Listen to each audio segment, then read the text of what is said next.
Vous nous suivez, vous faites bien. Nous parlons du savoir, du vouloir, du pouvoir, les clés du succès avec M. Jean-Marie Bébidouka. Alors, vous nous expliquiez qu'on a tendance même à surprotéger les enfants au point de ne pas les laisser s'épanouir. Tout à fait. Parce que quand l'enfant est surprotégé, le cerveau n'arrive pas à débiter ses capacités. Parce que c'est les parents qui font tout. Et l'enfant aura du mal à faire face à la vie quand il sera seul. Mais quand il est... On a parlé de surprotéger, mais quand il est exposé aussi, ça donne des enfants sans foi ni loi aussi, peut-être, à l'extrême. Oui, il faut faire le juste milieu. C'est-à-dire dans l'encadrement, progressivement, l'enfant fait son expérience de la vie. Parce que c'est par son expérience que l'enfant peut, que la personne peut changer, peut recadrer, peut comprendre. Voilà. Donc, c'est pas génétique. Le comportement d'un enfant n'est pas lié à sa génétique, c'est lié à son environnement. Tout à fait, c'est lié à son environnement.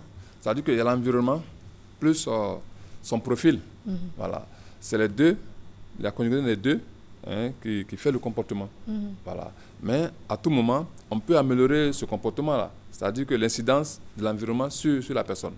Alors, l'environnement peut ne pas être propice au type de cerveau qui est là. Voilà. Donc, quand on connaît, par exemple, le cerveau de l'enfant, on sait comment l'éduquer, comment orienter les choses. Voyez-vous. Alors, et ça, il y a des gens, par exemple, qui ont supporté leur enfant, après le bac, les ont envoyés à l'extérieur pour étudier, mais les enfants n'ont pas été capables de s'assumer. Voilà, de s'assumer. Et il y a eu des échecs. Voilà, parce qu'il a été surprotégé ici, enfin, auprès des parents. Et quand il est parti, et puis il a été autonome, il a mal géré ça. Il a mal géré. Mais il y a des enfants également qui jouent la musique qui plaît au roi avec les parents, parce qu'ils se disent qu'ils sont sous une autorité, et puis dès qu'ils ont l'occasion d'exploser, ils le font. Au point où le parent se dit, mais je ne connaissais pas mon enfant comme ça, je ne savais pas qu'il était capable de se comporter comme ça. Oui, justement, c'est quand l'autorité, soit parentale, est très forte, l'enfant n'arrive pas à déployer son essence. C'est-à-dire que l'enfant est obligé d'être sournois, de faire des choses. Voilà. C'est pourquoi l'éducation aujourd'hui doit être modifiée. Elle doit être modifiée pour qu'elle devienne scientifique. Scientifique. Comment ça? L'éducation qu'elle a aujourd'hui ne tient pas compte des dernières découvertes sur le fonctionnement du cerveau. Voilà. Donc, quand on parle à un enfant, quand on éduque, bon, c'est sur quelle base? Si, par exemple, un parent ne sait pas que son enfant est visuel auditif, il a un cerveau visuel auditif, et que voici comment on communique, la meilleure façon de communiquer avec ce type de cerveau, mais qu'est-ce qu'il fait là? S'il ne sait pas que l'enfant est auditif ou kinesthésique, il a un cerveau kinesthésique qui a besoin de tel environnement, qu'est-ce qu'il fait? Mais on observe son enfant ou ses enfants, et puis en fonction de ce que l'on perçoit, vous avez des enfants qui sont taciturnes, vous avez des enfants extravertis, il y a un enfant qui naturellement a tendance à jouer avec, à vouloir être en cuisine, l'autre qui a tendance à vouloir jouer à la poupée, enfin, en fonction des différents profils, du comportement, de la gentillesse, du partage, du fait de taper l'autre et tout, on arrive à appréhender un peu le profil de son enfant. Et qu'est-ce qu'on a fait? Puisqu'aujourd'hui, on constate au niveau de l'éducation, c'est difficile. On lui donne des notions de base de vie. Il ne faut pas voler, il ne faut pas mentir, il ne faut pas tricher, il faut travailler, il faut respecter ton grand frère. Ce sont des notions qu'on a reçues, qu'on essaye de perpétrer et puis de transmettre. Effectivement, le problème, ce n'est pas au niveau de la notion. Mais le message, quelle est la structure du message pour faire en sorte que le cerveau reçoive le message? Ici, le problème, c'est au niveau de la réception du message. Sur les parents, on donne beaucoup de messages. Mais souvent, que le cerveau de l'enfant n'arrive pas à percevoir. Parce que la structure, la manière, vous voyez par exemple, quand on veut manger du manioc, on peut le manger sous plusieurs formes, de la téké, du couscous, etc. Donc, quelle est la forme du message que le cerveau de l'enfant est susceptible de recevoir? C'est là la question au niveau scientifique. Voilà. Donc, quand on connaît le type de cerveau de l'enfant, on sait comment inculquer la notion de propriété, de discipline à l'enfant. Mais on ne le sait pas, donc ce n'est pas scientifique. Donc, d'où l'intérêt de cette science. De la science, justement, qui donne des méthodes scientifiques conformes au fonctionnement du cerveau. Voilà. Et cette méthode-là donne avec précision des opportunités? Effectivement. Et ça a pu même calmer les enfants dont on dit qu'ils sont têtus. En fait, il n'y a pas de têtu. Quand quelqu'un est têtu, ça veut dire qu'on n'a pas trouvé la bonne clé pour ouvrir son cerveau. Sinon, il n'y a pas de têtu. Voilà. Il y a des cerveaux qui sont plus exigeants. C'est-à-dire que quand vous prenez une clé approximative, ça ne marche pas, ça rejette. Voilà. Et donc, on dira que de cet enfant qu'il est têtu. Donc, dès lors que vous connaissez votre enfant, vous savez comment son cerveau fonctionne, effectivement, vous donnez le message de façon précise, pas de façon spontanée, de façon scientifique, et le cerveau reçoit le message. Très bien. Donc, on avait dit qu'il fallait le savoir. Donc, on parlait de niveau de connaissance. Absolument. On a dit qu'il fallait le pouvoir. Donc, c'était la volonté. Non. Le pouvoir est différent de la volonté. D'accord. Voilà. La volonté, ça repose sur la conscience de la responsabilité. Il me faut faire ça.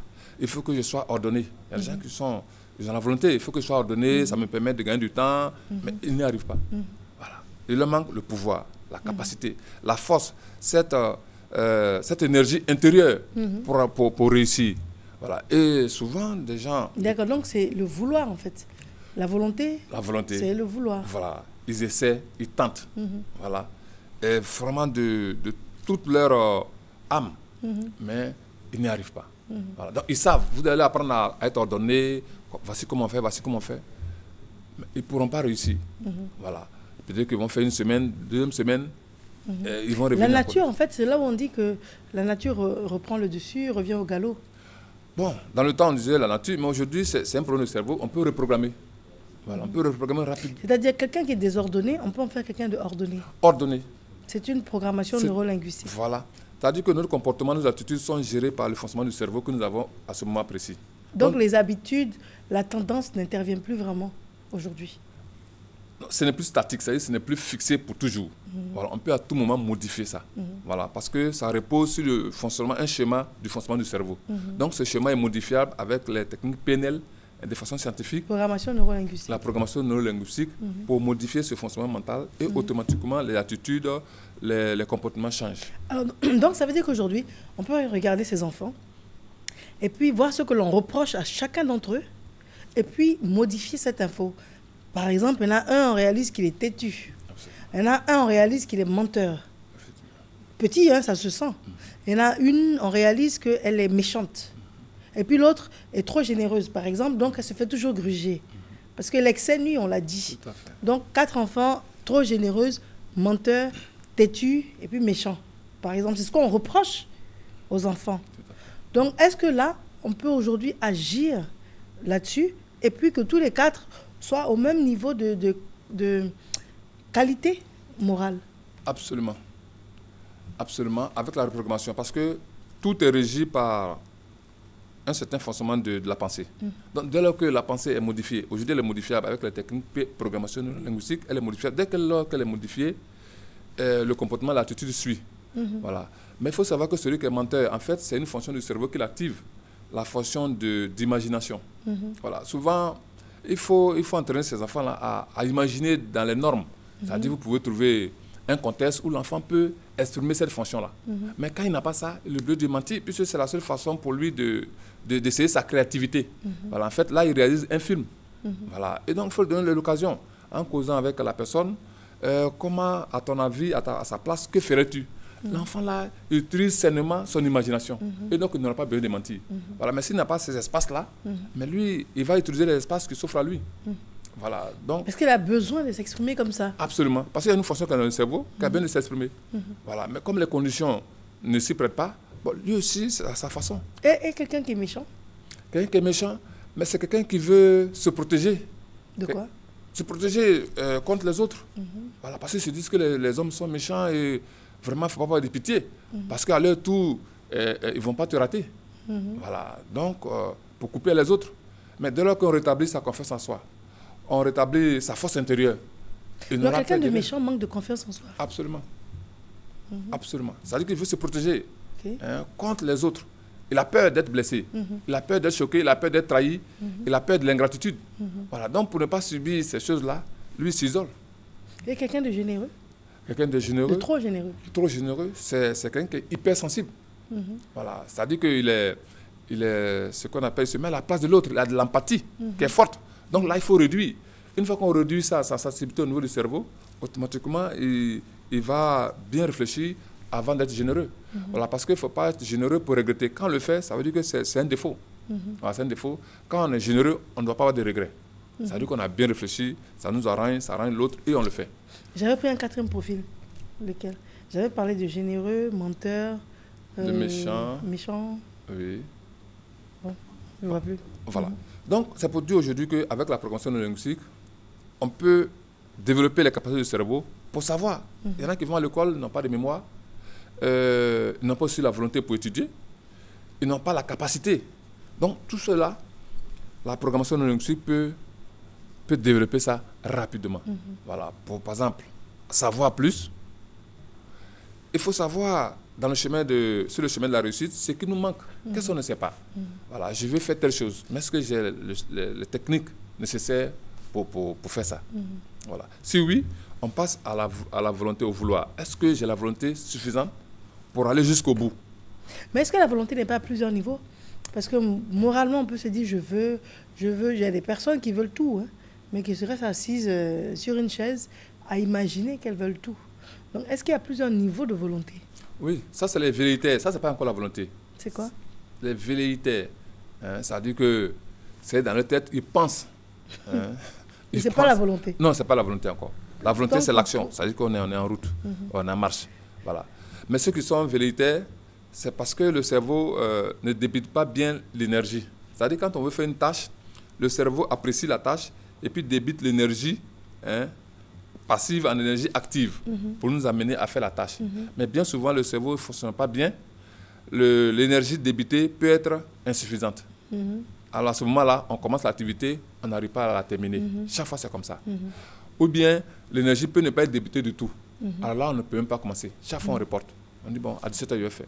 17h arrive, bon, le lendemain, je vais faire. Okay. Ça veut dire que le cerveau n'a pas débité les ressources nécessaires. Et un exemple précis, quelqu'un qui veut du travail, et puis au lieu d'aller chercher du travail, qui est tout le temps à l'église, c'est quoi? Par exemple, parce qu'on a souvent vu ce cas-là. Oui. Et puis, généralement, il y a même une blague là-dessus, où Dieu dirait à la personne, est-ce que tu as essayé de chercher du boulot?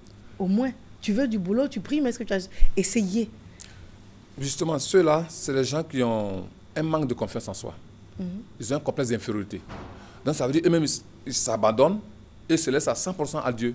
Voilà. Pour lui, ils ne peuvent rien faire. C'est Dieu qui peut tout faire et donc qui doit tout faire. Donc, ils n'ont pas la conscience de soi, de leur capacité, de leur force. Mais dès lors qu'ils perçoivent, ils sont convaincus de leur capacité, ils vont sortir pour aller chercher. Donc, tous ceux qui s'abandonnent à 100% à Dieu, c'est les gens qui ont peur, qui se sentent extrêmement faibles. Voilà. Et donc, quand on n'a pas confiance en soi, c'est pourquoi on dit, vous croyez en Dieu, bien sûr, mais croyez aussi en vous. Voilà. Parce que si vous croyez en Dieu seulement, et vous ne croyez pas en vous, vous ne pourrez pas réussir, vous ne pourrez pas être épanoui. Voilà. Donc, vous croyez en Dieu, et vous croyez en vous, croyez en vos capacités. C'est la conscience de soi qui permet justement au cerveau de déployer tout son potentiel. Le cerveau est simple. Dès lors qu'on n'a pas convaincu de nos capacités, dès lors qu'on ne se fait pas confiance, automatiquement le cerveau ferme toutes ses ressources, toutes ses forces. Il faut avoir conscience de son potentiel pour s'en sortir. Tout commence par là. Tout commence par là. Et c'est le travail que la programmation... Donc on ne s'en sort pas par hasard. Non. On ne réussit pas par hasard. On ne réussit pas par hasard. On ne réussit pas par hasard. Ceux qui ont uniquement la volonté et n'ont pas la capacité, c'est-à-dire qui s'efforcent, à terme, ils tombent malades. Ils développent les maladies psychosomatiques, hypertension, les maladies cardiovasculaires, parce qu'ils ont forcé. Ils ont agressé l'organisme. Vous voyez? Parce que l'organisme manque de ressources et on force jusqu'à tomber malade. Mais quand on est au niveau de la capacité, de la conviction, automatiquement, tout se passe aisément, facilement. On est à l'aise dans leurs tâches. Picasso disait que quand je travaille, ça me repose. Ne rien faire ou recevoir des amis me fatigue. Pablo Picasso, un grand peintre. Un grand peintre. Italien. Voilà. Donc, ça veut dire que quand vous êtes au niveau de la capacité, au niveau du pouvoir, ça devient aisance, ça devient facilité. Il a dit quoi? Que quand je travaille, ça me repose. Ne rien faire ou recevoir des amis me fatigue. Oui. Par exemple, quand à l'heure du travail, les amis viennent, vous causez, vous échangez, au lieu de travailler, ça le fatigue. Mais quand il travaille, il a l'impression qu'il se repose. Parce qu'il est dans ce domaine. Il est au niveau de ses capacités. Et justement, quand nous naissons, chacun a des domaines où ses capacités émergent. Voilà. Donc, il faut connaître son cerveau et connaître ces domaines-là pour s'inscrire dans ce cadre-là, pour avoir la réussite, du succès et puis de la performance, de l'épanouissement. D'où le savoir, le vouloir et le pouvoir. Et le pouvoir. Mais il ne faut surtout pas s'arrêter au vouloir. Au vouloir. Il faut aller jusqu'au pouvoir. Il faut aller jusqu'au pouvoir. Mais le pouvoir, il n'y a pas d'élément extérieur qui conditionne le pouvoir aussi, si? Non, le pouvoir Et en nous. En nous. Mais il y a l'environnement, par exemple, il y a les relations professionnelles. Des fois, les personnes qui estiment qu'elles ne peuvent pas avoir de boulot parce qu'elles connaissent personne également. Est-ce que dans ce pouvoir-là, il n'y a pas un élément extérieur qui, par définition, ne dépend pas de la personne? Pour ceux qui connaissent des gens, des personnes, est-ce que c'est à la naissance qu'elles ont connu les gens? Ça veut dire que quand elles naissaient, elles ont connu les gens? Non. Non, c'est leur capacité. Le relationnel. Aujourd'hui, faire capable de tisser des relations. Voilà, on ne naît pas avec. Alors, donc, il y a la capacité. Aujourd'hui, on voit que je peux venir vers vous pour vous connaître aujourd'hui. Ou comme vous pouvez venir vers moi. Donc, ça dépend de moi. Voilà. Si je vous dis bonjour, vous allez me répondre. Voilà. Donc, le fait de me dire bonjour, ça dépend de moi aussi. Voilà. Donc, aujourd'hui, le relationnel, il faut aller avec la capacité, on va vers les gens. On affronte les gens, on aborde les gens et on réussit. On s'offre tous les moyens du succès. À 100%, notre vie, notre avenir nous appartient. Vous parlez à une convaincue. Monsieur Jean-Marie Vividica, au terme de cet entretien, vous joignez comment? Alors, nous sommes au 01 41 75. 01 41 75. Il manque quelque chose, non? Il manque un chiffre, non? 01 01 41. Attendez, ça c'est quelle partie du cerveau 13, qui est fatiguée? 75. Ça c'est quelle partie du cerveau qui est fatiguée? Qui a obstrué? Je t'ai mal activé la capacité que ça a brûlé les choses. C'est comme ça. On a dit de rester dans la mesure, monsieur Bébé-Douka. Donc 01 41 13 75. 01 41 13 75. Mais quelque chose d'extraordinaire, c'est que vous m'avez fait douter. Parce que quand j'ai posé la question, je me suis dit, il manque quelque chose. Mais vous avez l'air tellement serein que je me suis dit, ou bien je me trompe. C'est-à-dire, je réalise que vous avez la capacité, enfin l'autre a la capacité d'influer sur la conviction. Absolument. En fait. C'est-à-dire, pour convaincre, il faut être convaincu soi-même. Tout à fait. Voilà. Parce que, vous étiez convaincu d'être dans le juste. Tout à fait. Du coup, vous avez failli me convaincre, vous n'avez pas réussi. Merci. On reprend le numéro 01 41 13 75. D'accord. 01 41 13 75. Infiniment merci. Donc, on a parlé du savoir, du vouloir et du pouvoir. Et vous avez toutes ces potentialités en vous. C'est ce qu'il faut retenir pour cette rubrique. Merci à vous. Merci, Marie. Alors, il nous reste quelques minutes. Nous allons recevoir nos invités DCM. À tout de suite.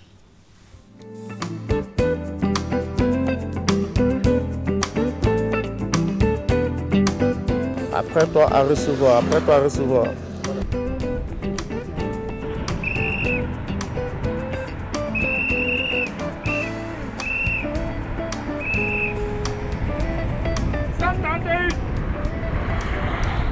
Nous sommes au PK 25 et nous sommes en train de contrôler les vitesses au niveau des automobilistes. Voilà l'opérateur qui manipule effectivement l'appareil et qui va communiquer à l'équipe qui est stationnée à quelques 3 ou 2 km d'ici les indications concernant les véhicules en infraction.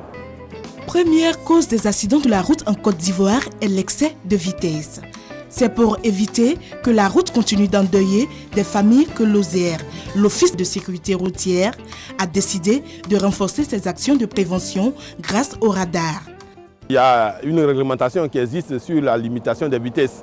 Et donc, s'il y a une réglementation, il faut bien l'appliquer. Pour l'appliquer, il faut la contrôler. Deuxièmement, le contrôle est rendu nécessaire parce que la vitesse est un facteur aggravant en cas d'accident et il faut véritablement lutter contre ce risque important d'accident. C'est pour ça que nous utilisons les radars pour effectuer ces contrôles et par ce biais, nous réussissons effectivement à réduire les risques d'accident liés à la vitesse excessive. Et je peux vous dire que depuis la mise en service du radar en 1997, nous sommes passés d'un taux de gravité des accidents de 20% à un taux de l'ordre de 6% en 2014 au plan national. Cette visite de terrain a aussi permis au directeur général de l'OSER d'encourager ses agents dans leurs efforts.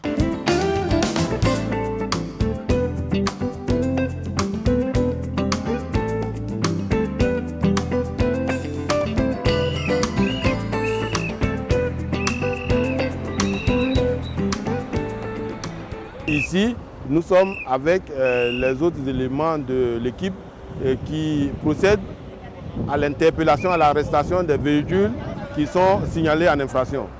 Cela est extrêmement important. Alors il y a 2 cas qui se présentent généralement. Premier cas, l'usager comprend et il s'acquitte de l'amende forfaitaire qui est de 2000 francs. Deuxième cas, l'automobiliste n'accepte pas, il conteste l'infraction et on lui donne alors un récépissé. Et avec ce récépissé, il est invité à se rendre à Lozère où nous avons une station de lecture. Le motard joue un rôle important, c'est-à-dire qu'il va dissuader tous les automobilistes qui seraient tentés de faire un cas de refus d'obtempérer.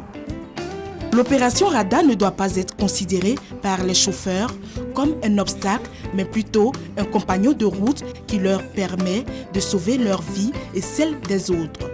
Ces gens d'action inopinés de Lozère sur nos routes sont à saluer. Avec studio, nous parlons de la 5e édition du Salon de l'orientation. Monsieur Jean-François Kwasi est avec nous, bonjour. Bonjour, madame. Monsieur Yannick Kouadio l'accompagne, monsieur, bonjour. Bonjour, madame. Alors, la 5e édition du Salon de l'orientation, c'est à la Kestab. Oui, c'est à la Kestab. C'est du 3 au 5 août prochain. Et il faut noter que le salon, c'est juste une bonne occasion pour tous les jeunes de découvrir les formations, les différents métiers, de découvrir également les différents secteurs professionnels. Ça s'adresse à quel niveau d'études? À partir du baccalauréat, donc tous les élèves qui cette année passeront le baccalauréat, qui ont déjà commencé avec le bac technique. Dès demain, on commence avec le bac général. Donc tous les élèves qui cette année passent le bac sont concernés par l'événement, qu'on soit bachelier ou non bachelier, parce que même sans le baccalauréat, on peut faire des études supérieures, on peut, je dis comme ça au pif, soit faire un DUT, même une classe, une année préparatoire, et même une capacité en droit à l'université, c'est possible. Donc, tous ceux-là sont conviés à l'événement avec les étudiants de tous les niveaux qui viennent pour des informations, soit une réorientation même, c'est possible. Et puis, les parents également sont conviés à l'événement puisqu'ils sont des acteurs importants en matière d'orientation. D'accord. Alors, 5e édition du salon, quel genre d'établissements seront présents? Alors, nous avons divers établissements.